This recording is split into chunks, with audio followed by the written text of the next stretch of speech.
पंजाब में केवल सिंह ढिल्लों और हरियाणा में डॉक्टर अर्चना गुप्ता ने भाजपा प्रदेश अध्यक्ष के रूप में संभाला पदभार। बोले, सबको साथ लेकर एक समान विकास करने वाली पार्टी है भाजपा। पंजाब सरकार ने केसीसी नीति में किया बदलाव। प्रमुख फसलों पर कर्ज लिमिट बढ़ाई। बागवानी और सब्जियों भी केसीसी के दायरे में। 13 लाख से ज्यादा किसानों को मिलेगा लाभ। और पंजाब और हरियाणा हाईकोर्ट के चीफ जस्टिस न्यायमूर्ति शील नागू सहित सुप्रीम कोर्ट को मिले 5 नए जज। सीजेआई सूर्यकांत ने दिलाई शपथ। जजों की संख्या बढ़कर हुई 37। नमस्कार, चंडीगढ़ से आपका स्वागत है। मैं हूं शैली तनेजा। अब समाचार विस्तार से।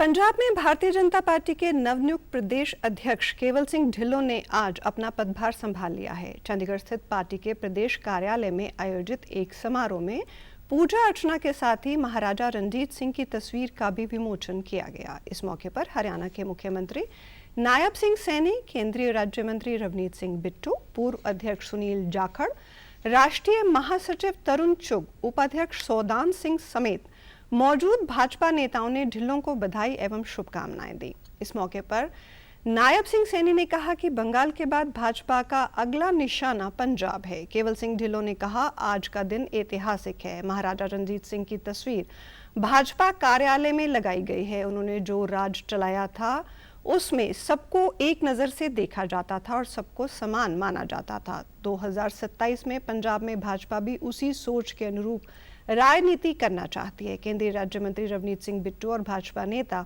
अश्विनी शर्मा ने कहा कि हम सब एक साथ मिलकर काम करेंगे, क्योंकि पार्टी में कोई छोटा या बड़ा नहीं है।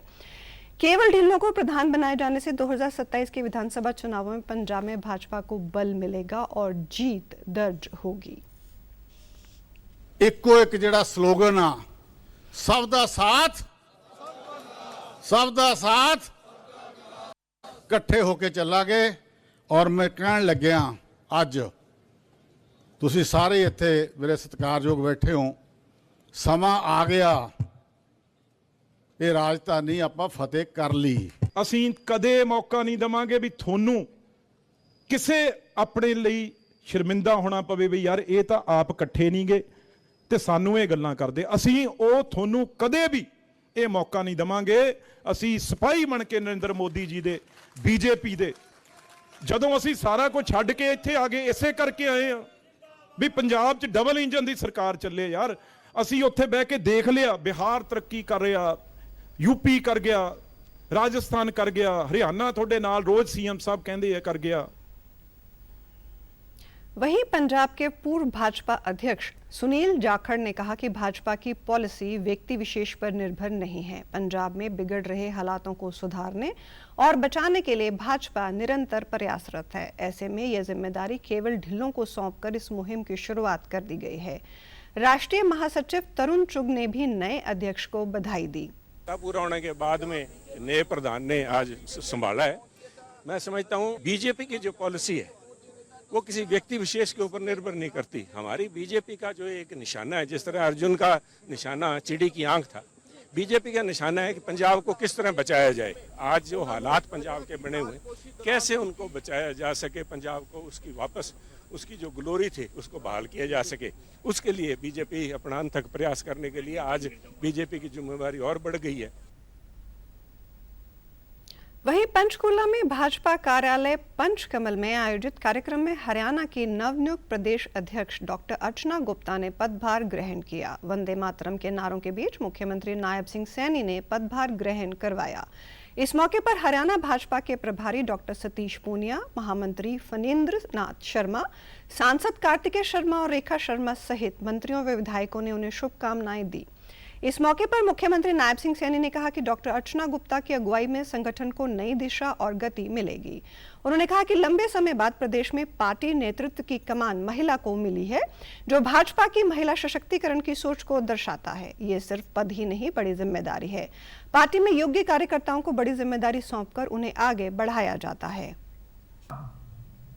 डॉक्टर अर्चना गुप्ता जी को भारतीय जनता पार्टी प्रदेश अध्यक्ष की बड़ी जिम्मेवारी आज आदरणीय मोदी जी ने और भारतीय जनता पार्टी ने दी है। ये एक पद नहीं है, ये काम की बड़ी जिम्मेवारी है और हम सब मिलकर के इसको कारवां को और मजबूत करते हुए डॉक्टर अर्चना गुप्ता के नेतृत्व में विकसित हरियाणा और विकसित भारतीय जनता पार्टी वो करने का काम करेंगे। पंजाब सरकार द्वारा किसानों के लिए 26 पहलें शुरू की गई हैं। किसान क्रेडिट कार्ड ऋण नीति में बदलाव किया गया है। कल चंडीगढ़ में प्रेस वार्ता में मुख्यमंत्री भगवंत मान ने किसानों के लिए घोषणा करते हुए कहा कि राज्य सरकार की ओर से केसीसी की कर्ज सीमा को बढ़ा दिया गया है। उन्होंने कहा कि किसान क्रेडिट कार्ड को अब प्रो किसान बनाया गया है। ग्रामीण सहकारी समितियों के सदस्यों के लिए गेहूं की फसल के लिए ऋण सीमा 24,380 रुपये प्रति एकड़ से बढ़ाकर 30,000 रुपये, धान के लिए 25,440 रुपये प्रति एकड़ से बढ़ाकर 39,000 रुपये कर दी गई है। इसी तरह पराली प्रबंधन के लिए 2,000 रुपये प्रति एकड़, गन्ने की काश्त के लिए फसली कर सीमा 44,000 से बढ़ाकर 1 लाख रुपए प्रति एकड़ की गई है। इसके साथ ही 9 नई फसलों को भी फसल ऋण के दायरे में शामिल किया गया है, जिनमें फल और सब्जियां भी हैं। मुख्यमंत्री मान ने दावा किया कि पंजाब सरकार की किसान कल्याणकारी योजनाओं की बदौलत प्रदेश में किसानों के आत्महत्या मामलों में काफी कमी आई है। उन्होंने कहा कि पिछली सरकारों के दौरान खुदकुशी की प्रवृत्ति काफी बढ़ गई थी और अब इस प्रवृत्ति में कमी आई है। उन्होंने कहा पंजाब कृषि विश्वविद्यालय की ओर से राष्ट्रीय अपराध अभिलेख ब्यूरो के सहयोग से जिन तथ्यों को प्रकाशित किया गया है, जिनमें किसानों के आत्महत्या मामलों में कमी आने की जानकारी दी गई है। उन्होंने कहा कि वर्ष 2017 में 243 किसानों ने खुदकुशी की थी, साल 2022 में 157, साल 2023 में 141 और साल 2024 में 84 किसानों ने आत्महत्या की थी। सीएम ने कहा पंजाब सरकार की ओर से किसानों को नहरी पानी, निर्विघ्न बिजली सप्लाई, समय पर फसलों का उठान और नई फसलों के लिए मार्ग प्रशस्त किए जा रहे हैं। चेकां ते पासबुक वाली दुनिया जिहड़ी है वो हुण खत्म हो गई। हुण तां QR कोड भी वरत के उत्थे वो पेमेंट कर सकते ने जां अपना स्टेटमेंट कढा सकते ने। सो किसानां दी खुदकुशियां वाला जिहड़ा एक वारी चल पिया सीगा बहुत दुखदायक प्रचलन वो बंद होण लग्या, क्योंकि किसानां नूं नहरी पानी मिल रहा है, बिजली मिल रही है टाइम ते, फसलां चक्कीਆਂ जा रही टाइम ते नवीं फसल वास्ते उत्साहित किया जा रहा है ताकि उन्होंने जिहड़ा वो लोड़ ना पवे कि इहो जिहा कदम चक्कण दी कोई जीवन लीला अपनी खत्म करे।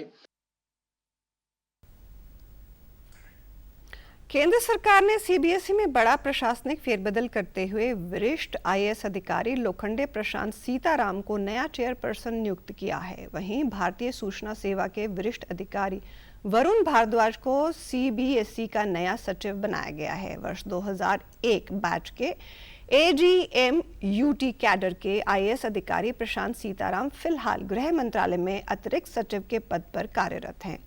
उन्होंने राहुल सिंह की जगह सीबीएसई की कमान सौंपी गई है। राहुल सिंह को कृषि एवं किसान कल्याण मंत्रालय में अतिरिक्त सचिव नियुक्त किया गया है।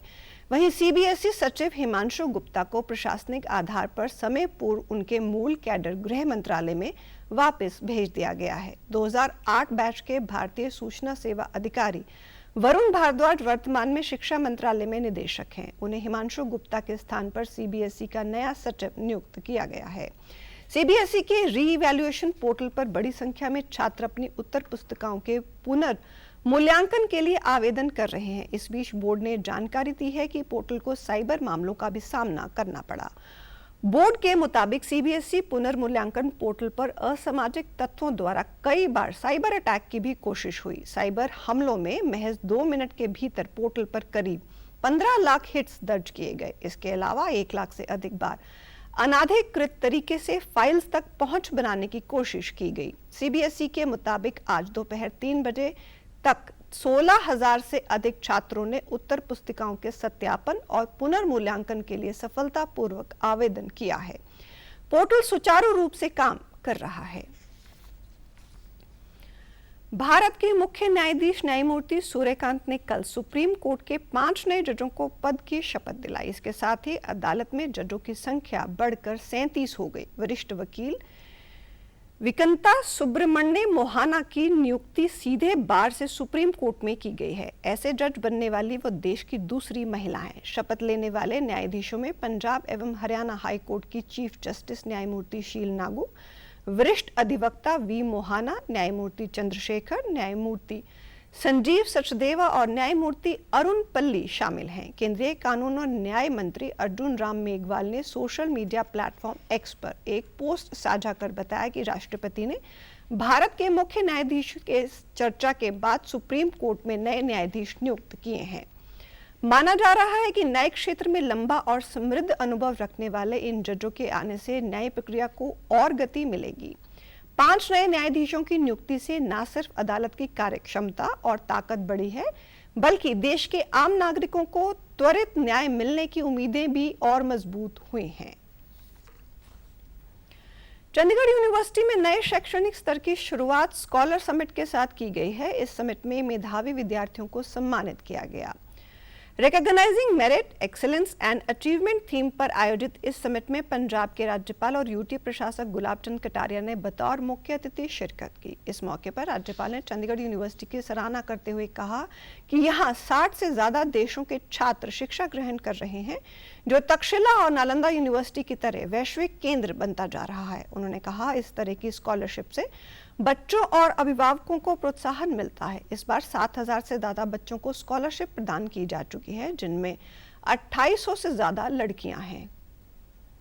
के सभी राज्यों के, यूटी के सभी क्षेत्र के और दुनिया के भी लगभग 60 देशों के बच्चे यहाँ आकर पढ़ते हैं। यहाँ जो मेरिट के आधार पर जिन बच्चों को स्कॉलरशिप मिलती है, उनकी फीस में रियायत मिलती है। जब तक वो यहाँ पढ़ते हैं तब तक उनको उतनी ही रियायत जो है ना हर साल मिलती है। तो एक तरह से पेरेंट्स को भी बहुत बड़ी मदद है, विद्यार्थियों को भी बहुत बड़ी मदद है और अच्छे बच्चों को एक तरह से प्रोत्साहन करने के लिए इससे बढ़िया कोई स्कीम नहीं हो सकती। इस मौके पर यूनिवर्सिटी के प्रोफेसर चांसलर आर.एस. बावा ने कहा कि यूनिवर्सिटी में छात्रों को न सिर्फ हर तरह की आधुनिक सहूलतें दी जाती हैं, बल्कि पढ़ाई पूरी होने के बाद देश विदेश की बेहतरीन कंपनियों में उनके प्लेसमेंट की भी व्यवस्था की जाती है। ਬੱਚਿਆਂ ਨੂੰ ਸਰਬਪੱਖੀ ਵਿਕਾਸ ਕਰਨ ਦੇ ਵਿੱਚ ਮਦਦ ਕਰਦੇ ਆ। ਜਿਹੜੇ ਬੱਚੇ ਕੋਈ ਵੀ ਕਿੱਤਾ ਅਪਣਾਉਣਾ ਚਾਹੁੰਦੇ ਆ, ਭਾਵੇਂ ਉਹ ਕੈਂਪਸ ਪਲੇਸਮੈਂਟ ਲੈਣਾ ਚਾਹੁੰਦੇ ਆ, ਭਾਵੇਂ ਉਹ ਆਪਣਾ ਬਿਜ਼ਨਸ ਸ਼ੁਰੂ ਕਰਨਾ ਚਾਹੁੰਦੇ ਆ, ਜਾਂ IAS IPS ਆਰਮੀ ਜਾਣਾ ਚਾਹੁੰਦੇ ਆ, ਜਾਂ ਕੋਈ ਵਿਦੇਸ਼ਾਂ 'ਚ ਪੜ੍ਹਨਾ ਚਾਹੁੰਦੇ ਆ, ਹਰ ਤਰ੍ਹਾਂ ਦੀ ਸਹੂਲਤ ਉਹਨਾਂ ਨੂੰ ਦਿੱਤੀ ਜਾਂਦੀ ਹੈ। ਔਰ ਇਸੇ ਕਰਕੇ ਹੀ ਚੰਡੀਗੜ੍ਹ ਜਿਹੜੀ ਯੂਨੀਵਰਸਿਟੀ ਹੈ, ਇਹਨੇ ਸਰਬਪੱਖੀ ਵਿਕਾਸ ਕੀਤਾ और हर किते ਵਿੱਚ ਆਪਣੀ ਪੋਜੀਸ਼ਨ ਬਣਾਈ ਹੈ। ਜਿਵੇਂ ਕਿ ਅਗਰ ਮੈਂ ਪਲੇਸਮੈਂਟ ਦੀ ਗੱਲ ਕਰਾਂ ਤਾਂ ਪਿਛਲੇ ਸਾਲ 1300 ਕੰਪਨੀਆਂ ਚੰਡੀਗੜ੍ਹ ਯੂਨੀਵਰਸਿਟੀ ਆਈਆਂ, 10000 ਦਾ ਉੱਤੇ ਵਧੇਰੇ ਸਾਨੂੰ ਨੌਕਰੀਆਂ ਮਿਲੀਆਂ, 1.7 ਕਰੋੜ ਦਾ ਹਾਈਐਸਟ पैकेज मिलिया। प्रसार भारती के वेव्स OTT प्लेटफॉर्म ने 1 करोड़ उपयोगकर्ताओं का आंकड़ा पार कर लिया है। वेव्स OTT ने ये प्राप्ति 2 साल से भी कम समय में हासिल कर ली है। इस पोर्टल को नवंबर 2024 में लॉन्च किया गया था। सूचना के प्रसारण मंत्रालय ने बताया, जारी करते हुए कहा कि देश के सार्वजनिक डिजिटल मीडिया इकोसिस्टम में ये प्राप्ति एक मील का पत्थर है। मंत्रालय ने कहा कि इससे साबित होता है कि लोग भरोसेमंद और विभिन्नतापूर्ण सामग्री को स्वदेशी प्लेटफॉर्म के माध्यम से देखना पसंद करते हैं। मंत्रालय का कहना है कि इस प्राप्ति के बाद वेव्स OTT के अगले गेट पर ध्यान केंद्रित किया जाएगा। केंद्रीय स्वास्थ्य एवं परिवार कल्याण मंत्री जगत प्रकाश नड्डा ने कल अपने बठिंडा दौरे के दौरान एम्स के दूसरे दीक्षांत समारोह में शिरकत की। उन्होंने बताया कि देश में स्वास्थ्य सेवाओं का मॉडल अब सिर्फ बीमारी के इलाज तक सीमित नहीं है, बल्कि ये एक बुनियादी ढांचे वाले व्यापक मॉडल के रूप में विकसित हो रहा है।